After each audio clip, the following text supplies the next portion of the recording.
교재 28페이지입니다. 아합은 왕궁에서 가까운 나봇의 포도원을 탐내어 사고자 하였습니다. 그러나 나봇은 그 포도원이 조상의 유산이기에 아합의 요청을 거절합니다. 이 일로 마음이 상한 아합이 식사도 하지 않고 침상에 누워있기만 하자 이세벨은 계략을 꾸며 나봇을 죽이고 포도원을 빼앗도록 합니다. 그때 여호와의 말씀이 선지자 엘리야에게 임하여 아합의 죄악을 지적하고 그 결과 비참하게 죽을 것이라고 예언합니다. 이 일을 주도한 이세벨도 심판을 피할 수 없으며 반드시 저주가 이루어질 것을 구체적으로 선포합니다. 예언을 들은 아합은 옷을 찢고 굵은 배로 몸을 동이며 금식하기 시작합니다. 그런 아합의 모습을 좋게 여긴 하나님은 재앙을 지금 내리지 않고 아들의 시대에 내릴 것이라고 말씀하십니다. 나봇이라는 사람이 조상 때부터 내려왔던 그 포도원을 잘 유지하고 있는데 아합 왕이 그 나봇의 포도원을 빼앗으려고 하는데 여의치 않자 그의 아내 이세벨을 통해서 빼앗는 참 왕후로서 하지 말아야 할 일에 대한 내용이 오늘 본문에 등장합니다. 가만히 생각해 보면 왕이 포도원을 좀 그냥 달라는 것도 아니고 앞부분에 보면 돈으로 주고 사겠다. 그러면 왕이 명령하면 또 들어줄 수도 있지 않느냐. 이렇게 생각할 수도 있는데 오늘 본문은 그게 아닙니다. 좀 자세하게 한번 생각해 봅니다. 자, 1절. 자, 함께 읽어봅니다. 시작. 그 후에 이 일이 있으니라. 이스라엘 사람 나봇에게 이스라엘의 포도원이 있어 사마리아의 왕 아합의 왕궁에서 가깝더니. 자, 나봇이 포도원을 가지고 있는데 위치를 보시면 이스라엘의 포도원이 있었다 이렇게 되어 있습니다. 아합 왕의 왕궁은 어디에 있었을까요? 여러분 우리가 역사를 보면 사울 왕, 다윗 왕, 솔로몬 왕 다음이 르호보암 왕이죠. 근데 르호보암 왕 때 분열이 되죠. 그러니까 북이스라엘이 10지파가 나가고 2지파가 남유다가 남습니다. 그러니까 남유다는 그대로 있으니까 수도가 예루살렘이 되고 나간 10지파 북이스라엘은 수도가 사마리아입니다. 그럼 왕궁은 당연히 사마리아에 있는 거죠.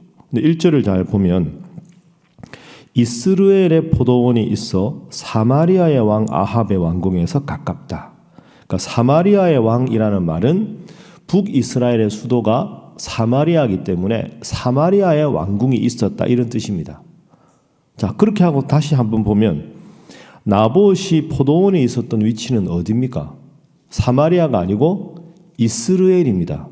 이 말은 아합 왕의 궁전이 사마리아의 본궁이 있는데 별궁으로 자기가 즐기기 위해서 별궁으로 이스라엘에다가 궁을 또 지었다는 뜻입니다. 제가 한번 조사를 해보니까 사마리아 왕궁하고 이스라엘 별궁하고 거리가 38km입니다. 멀지가 않습니다. 그러니까 이것은 나봇의 포도원을 뺏지 않았다는 문제 전에 아합이 필요 이상의 과한 욕심을 부렸다는 거죠. 왕궁이 있는데 자기가 즐기려고 별도로 또 궁을 가까운 데 짓고 궁을 짓고 보니 가까운 포도원이 괜찮아 보이니까 그것을 빼앗으려고 하는 겁니다. 그러니까 문제의 발단은 왕이 그걸 달라고 하면 주지 않았냐, 주면 괜찮았을 텐데 이런 차원이 아니라 아합 왕이 하나님이 왕의 역할을 주셨는데 그 역할에 충실하기보다는 자기의 욕심을 채우기 위한 수단으로 왕이라는 직분을 이용했다. 그래서 별궁을 세우고 보니 그 앞에 좋은 포도원이 있으니 그것조차 뺏으려고 한 것에서부터 문제가 시작이 된 겁니다. 그래서 오늘 본문의 첫 번째 기도 제목은 필요 이상의 욕심을 부리지 않게 하소서 하는 것이죠. 하나님이 나에게 주신 만큼 그것에 감사하며 살아야 하는데 별궁을 짓고 궁전 앞에 나봇의 포도원을 또 빼앗으려고 하고 그런 지나친 과욕에서부터 오늘 나봇의 포도원을 뺏는 일 때문에 하나님 앞에 아합 왕과 이세벨 왕후가 큰 저주를, 큰 심판을 받게 되는 원인이 거기에 있습니다. 노력은 위를 보고 하고 생활은 아래를 보고 하라. 이런 말이 있지 않습니까? 하나님 주신 게 큰 것이면 큰 것에 감사하고 나누면 되는 일입니다. 하나님 주신 것이 적으면 적은 것에 감사하고 최선을 다해서 정당한 방법으로, 합법적인 방법으로 그걸 해나가야 되는데, 왕이라고 탐욕을 부려서 궁을 짓고, 이 참 잘못된 거죠. 그래서 문제 핵심은 불필요한 과한 탐욕이다, 이거 생각하시고 항상 하나님 주신 것에 감사하고 하나님 주신 뜻에 따라서 하나님 많이 주시면 많이 주시는 대로, 적게 주시면 적게 주시는 대로 불필요한 욕심 때문에 하나님의 뜻을 거스리는 일이 없어야 한다 하는 것이 본문의 첫 번째 교훈이 됩니다. 자, 이제 두 번째로 한번 넘어가겠습니다. 두 번째 기도 제목은 불의한 일에 동조하지 않게 하소서 하는 겁니다. 불의한 일, 의롭지 않은 일에 동조하지 않게 하소서. 자, 이제 아합 왕이 나봇에게 그 포도원을 내가 뺏고 싶다 이렇게 말하지요. 2절에 보면 나봇에게 말하여 이르되 내 포도원이 내 왕궁 곁에 가까이 있으니 내게 주어 채소밭을 삼게 하라. 내가 그 대신에 그보다 더 아름다운 포도원을 내게 줄 것이요 만일 내가 좋게 여기면 그 값을 돈으로 내게 주리라. 왕궁에서 가까운데 포도원이 좋으니까 이 포도원 나한테 바치면 다른 포도원 더 좋은 걸 주겠다. 그거 싫으면 돈으로 주겠다. 이게 꽤 타당한 것 같지만 말씀드린 대로 과한 욕심이라고 말씀드렸죠. 근데 나봇이 거절을 합니다. 조상 대대로 하나님이 주신 유업인데 제가 이걸 제 당대에 팔 수가 없습니다. 맞는 말이지요. 근데 문제는 아합 왕이 너무 그게 갖고 싶은 겁니다. 마음이 불편한 거죠. 알아 누웠습니다. 저 포도원을 뺏어야 되는데 못 뺏어서. 참 과한 욕심에 이런 문제가 생깁니다. 그러니까 이제 왕후 이세벨이 보니까 자기 남편이 끙끙 앓고 있으니까 왜 그러냐고 도대체. 내가 저 나봇의 포도원을 뺏고 싶은데 안 준다니까 지금 마음이 너무 힘들어서 지금 이러고 있다고. 참 못난 사람이죠. 이세벨이 뭐 그렇게 고민하냐고. 간단한 문제가. 간단하다고. 불량배 두 사람을 부릅니다. 한 사람 아니라 두 사람 부르는 이유는 거짓말을 해도 두 사람 이상의 증인이 필요하니까. 그래서 두 사람 불량배를 딱 고용해서 자, 이 나봇이 하나님을 모욕하고 왕을 모욕했다.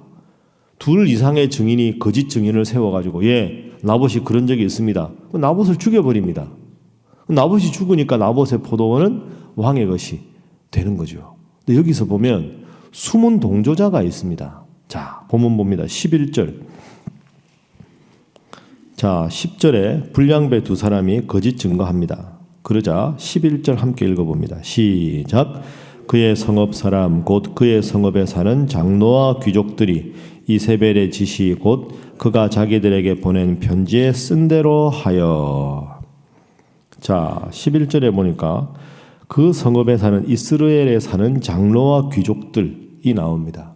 이 장로와 귀족들은 그 이스라엘에서는 가장 직분이 높고 귀족이니까 신분이 높은 사람들입니다. 영향력이 있는 사람인데 이 사람들을 이미 이세벨이 매수를 한 거죠. 거짓 증인을 세워서 나봇을 죽일 테니까 너희는 이 일에 동조하라. 그래서 이 사람들이 다 동조합니다. 그러니까 증인이 거짓 증거를 하면 쉽게 말하면 참관인 재판관석에 재판하는 사람이 있어야 되겠죠. 이 사람들이 귀족들하고 높은 사람들입니다. 이 사람들이 그러면 나봇 죽이라 하고 허락을 하는 겁니다. 그러니까 형식적으로는 원고가 있고 피고가 있고 결정을 하는 재판관들이 있는데 이 사람들이 재판관 역할을 하는 거죠. 이 사람들이 나봇 죽이는 일에 동의했기 때문에 나봇이 결국 죽습니다. 자, 불의한 일에 동조한 거죠. 이 성읍의 귀족들과 지체 높은 사람들은 하나님께서 이 일을 하라고 주신 것이 아닙니다. 그래서 하나님께 이들이 기도하고 바르지 않은 명령은 거부하고 하나님 뜻에 맞는 건 수용을 해야 하는데 자신들의 지위가 또 위협을 받을까 두려워서 이세벨 시킨 대로 그대로 그냥 해나가는 게 되는 거죠. 불의를 저지른 사람도 잘못이지만 불인 줄 알고도 그대로 따르는 사람들도 함께 나쁜 사람들입니다. 이 사람들은 다 조상대대로 그래도 하나님 믿었던 사람들 아니겠습니까?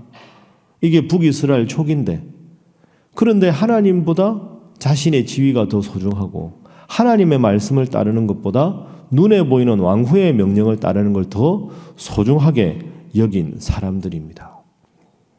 악은 그 모양이라도 버리라. 하나님께서 이렇게 말씀하셨습니다. 내가 불의를 저지르지 않는다 하는 소극적인 게 아니라 하나님 앞에 잘못된 일에 동조하거나 묵인하거나 해서 더 큰 죄가 생산되지 않는 일에 우리가 끊임없이 경계해야 한다 하는 것이 오늘 본문 말씀의 교훈입니다.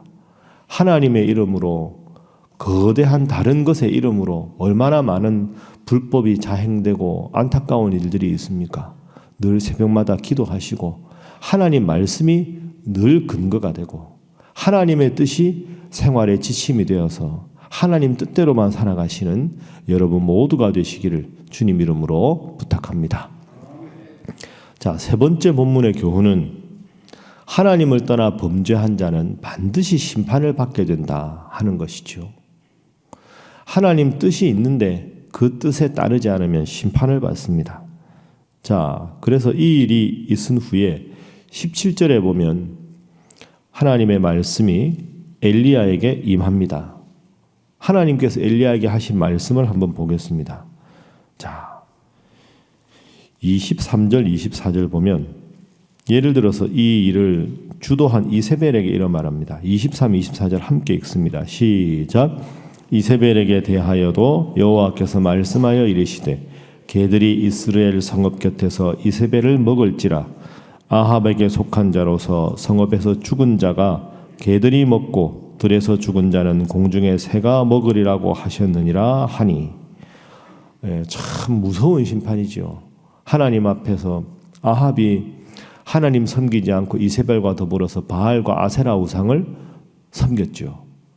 그리고 하나님께서 갑자기 비도 내려주시고 하나님이 얼마나 위대하신지 갈멜산에서 그 번제단에서 하나님께서 친히 불을 태우는 기적도 보여주셨는데 전혀 회개하지 않습니다. 그리고 나와서 포도원도 거짓말로 뺐지요. 하나님 보시기에 계속되는 나쁜 행동을 합니다. 내가 아합과 이세벨을 정말로 끔찍한 그런 심판 때 올려서 개들이 그의 사체를 먹게 하겠다. 하나님은 그 어떤 죄를 지어도 회개하면 우리를 용서하시는 분인 줄로 믿습니다. 죄를 짓고 안 짓고가 문제가 아닙니다. 죄 없는 사람은 없죠. 지은 죄에 대해서 진심으로 회개하느냐 하지 않느냐, 더 심한 건 하지 않고 더 심한 죄를 계속 짓는 것은 하나님께서 묵과하지 않으십니다. 많은 우상을 섬기고 그리고 비를 내려주셨는데도 하나님께 감사하지 않고 아무런 죄 없는 사람을 무고죄로 몰아서 죽이고 그것을 착취하고 이런 모든 죄에 대해서 하나님께서 심판하신다.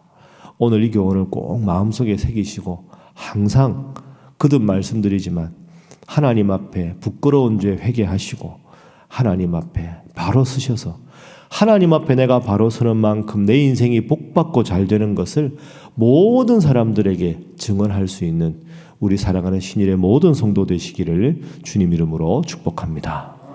기도하겠습니다. 하나님, 필요 이상의 과한 욕심을 경계하게 하시고 불의한 일에 동조하지 않게 하시고 늘 하나님의 말씀의 삶의 기준을 두고 살아가는 자, 하나님의 심판 대신에 하나님의 복을 받는 자 되게 하여 주옵소서.